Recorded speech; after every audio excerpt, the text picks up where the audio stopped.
I'm back, and I thought today I'd talk about modal harmony. I imagine lots of you aren't familiar with modal harmony, but basically what modal harmony is, it's harmony based on modes. Here, the modes of the major scale.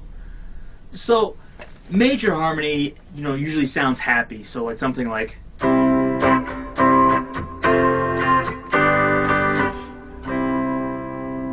So most of you heard something like that, or there's tons of variations, but it's happy basically.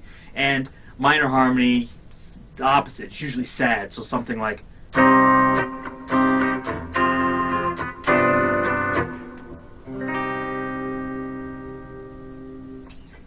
or something like that, Hopefully there's better songs than that.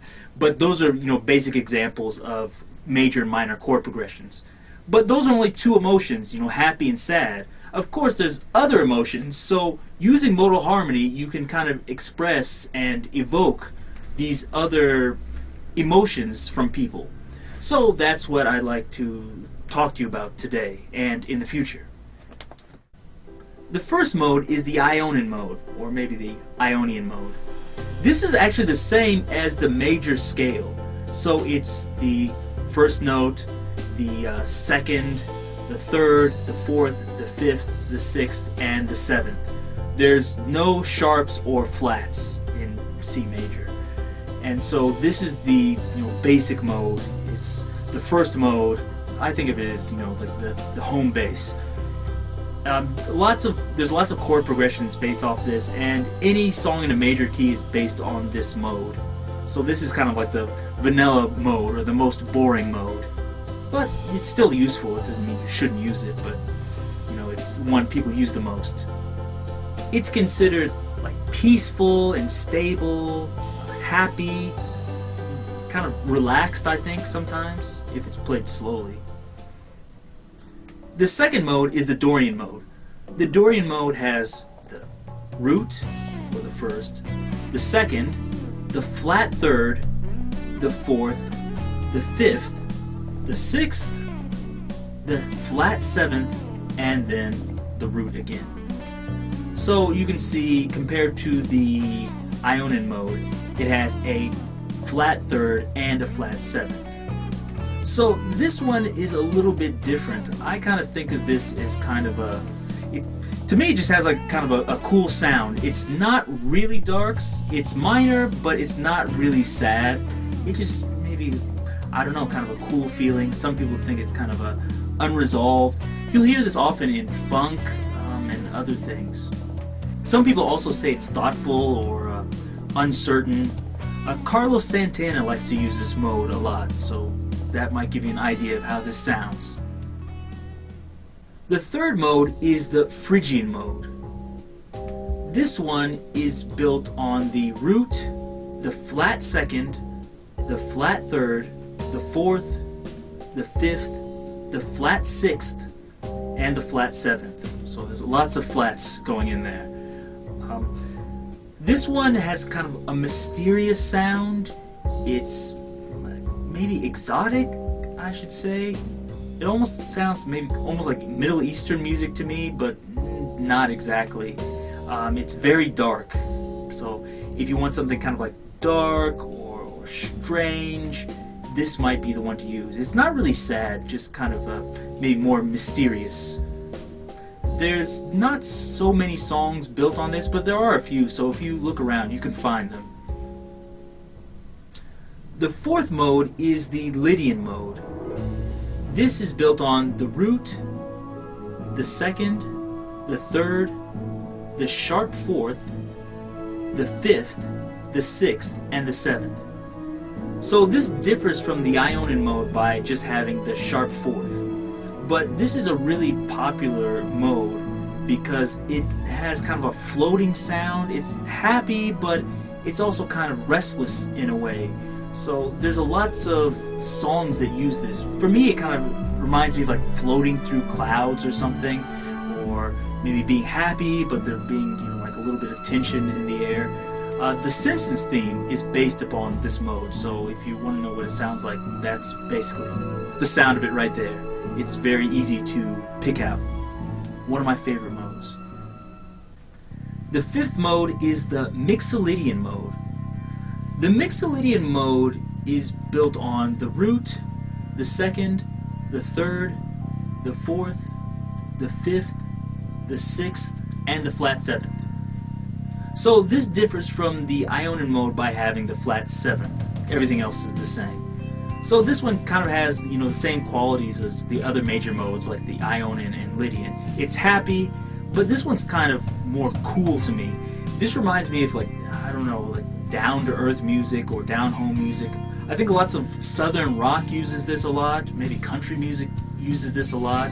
So it's not really that like syrupy happy like you'd find in the Ionian mode. This one is a more cool happy, in my opinion at least. So that maybe will give you some type of idea about this sound. The sixth mode is the Aeolian mode. This is also known as the minor mode, so this is the same thing as the natural minor scale. So this is built on the root, the second, the flat third, the fourth, the fifth, the flat sixth, and the flat seventh. So this one, because it's called a natural minor, you can assume it's sad, which it is. So this one is kind of sad, a little bit dark. Sometimes it can be, romantic even. And if you play it quickly enough, it can be, even like aggressive. So I think it's kind of like, sometimes sounds like determined or something. So lots of maybe 80s heavy metal, I think, use this mode. So I think it's a really cool one to use. The seventh mode, which is the last and, in my opinion, the least, is the Locrian mode. This mode is built on the root, the flat second, the flat third, the fourth, the flat fifth, the flat sixth, and the flat seventh. So that's a lots of flats. Almost everything is flat except for the fourth. So this mode is extremely dark. It sounds strange, it has lots of tension, and it's not used often.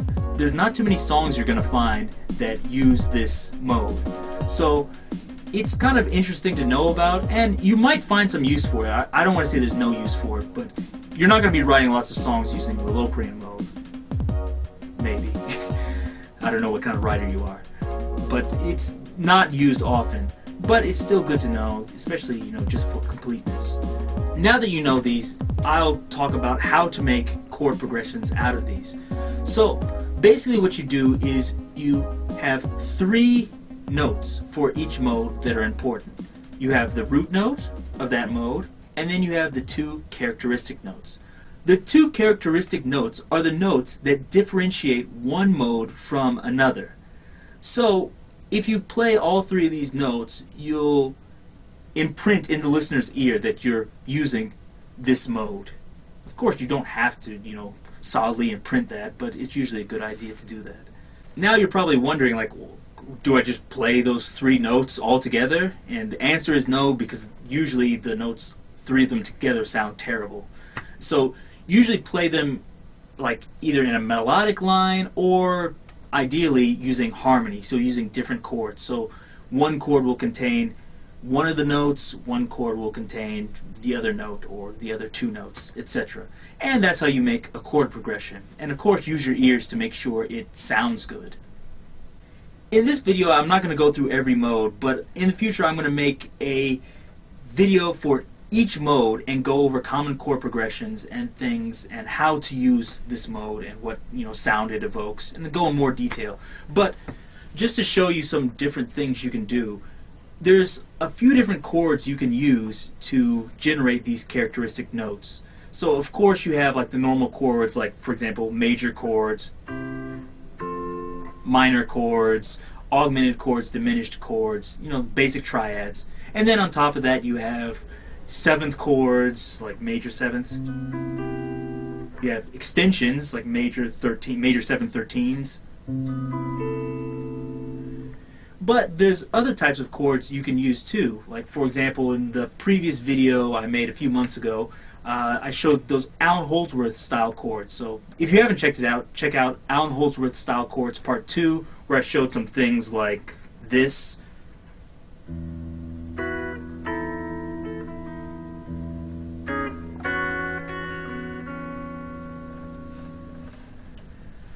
So those types of things can be used to, evoke modes, and that's really easy. Another thing you can use is fourth voicings or chordal harmony. So, like for example, if you do something like this.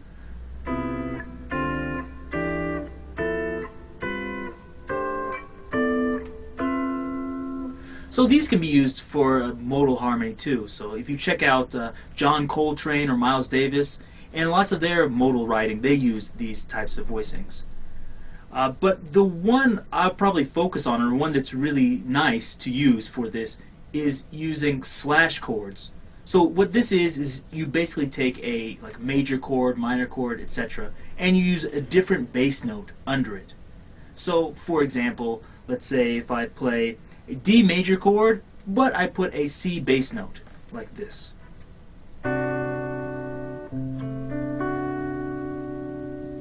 I really like this chord. This is a Lydian chord.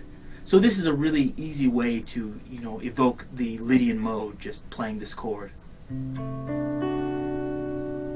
But there's tons of other slash chords like that, so I'll go over that, but that's just one thing to keep in mind. So using those different chords like triads, seventh chords with extensions, that Holdsworth style chords I showed before, chordal harmony, and slash chords. So that's lots of different chords for you to mess around with, but I'll go into more detail in the future.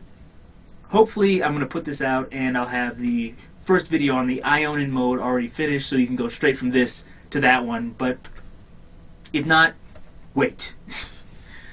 And so anyways, I hope you enjoyed this. Stick around, and until next time, see you. Thanks for watching. If you enjoyed that video, please remember to thumbs it up, check out some of my other videos below, and don't forget, subscribe. Thanks. Bye.